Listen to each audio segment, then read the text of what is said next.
It's amazing how the Bible says, and false teachers and false Christ, rather, would come. And yet it seems as if the concentration is on false prophets. False prophets arose among the people, just as there will be false teachers among you. I want you to go to 2 Peter 1, the last verse. For no prophecy was ever produced by the will of men, but men of old spoke as they were carried along. So he's now talking about the Old Testament. Watch what he says in chapter number 2. False prophets appeared in the Old Testament.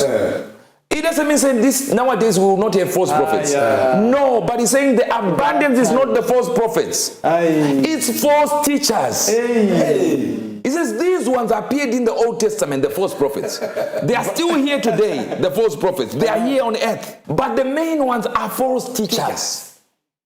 So we have so many false teachers opposing prophets and calling them false. And the people do not understand that the teachers are lying. Because it says many nowadays is the false teachers that will be among you. But all days in the Old Testament is the false prophets.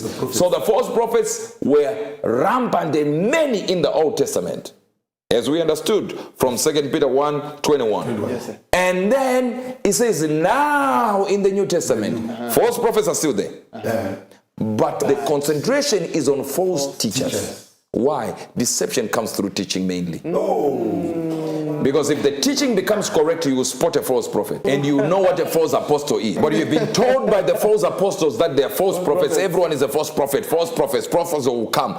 This one was Old Testament false prophets. New Testament is false teachers. Beware. Deception will come through teachers. A good news world with Uebert Angel. Provoking a reaction and always worth hearing.